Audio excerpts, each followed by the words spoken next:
Hi everyone, this is my garden plot presentation, so let's get right into it. This was the garden map that I made at the beginning of the semester.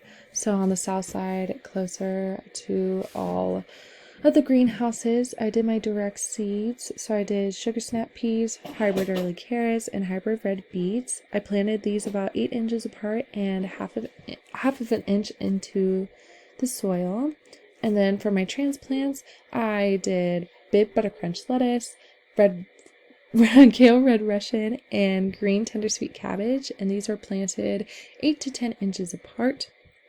And all of my plants happened to be dicots. None of my plants were monocots. So yeah. Moving on to the beginning of my garden.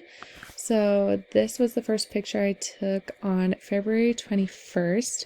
I prepared my garden by overturning the soil. I noticed that we didn't allow the soil to settle on my side of the class, so my garden bed didn't do as well. It also had a lack of nutrients because a semester before they planted a bunch of different vegetables. So, like I said, our soil didn't have as much nutrients as the other side of the class. I think the weather also altered the growth of our plants. So, the rain and cold weather days didn't really help with my carrots or my radishes or my snap peas, and even my cabbage and kale didn't grow as much as I wanted them to. The only one that grew the best, which you'll see, is my lettuce because it loves that cooler weather.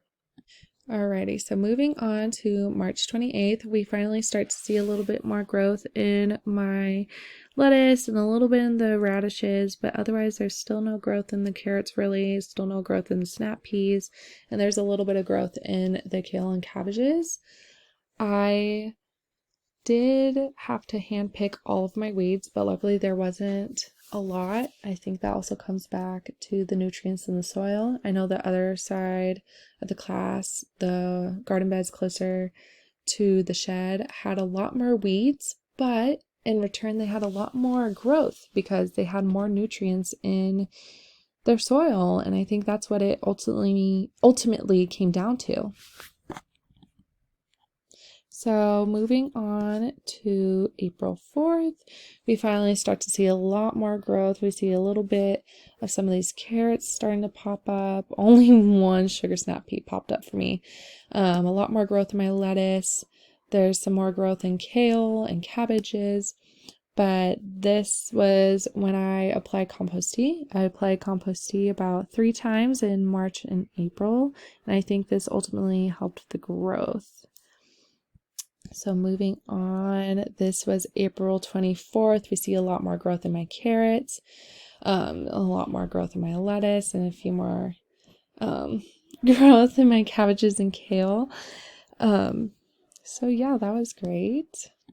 Luckily, I did notice that we had quite a few bit of cover crops to help try and protect our plants and try to make them grow taller. We had some poppies and some different vegetables like the big celery bush and, like I said, more flowers to act as cover crops to help protect our vegetables in our garden.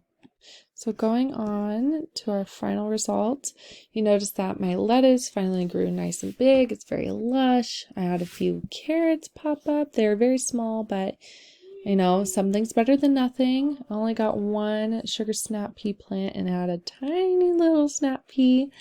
Otherwise, there was a little bit of growth in my kale and cabbage. I did try and dig out my cabbage and I'm going to try and transplant them here at home, but otherwise, lastly, I did notice a few pests in my garden throughout the semester.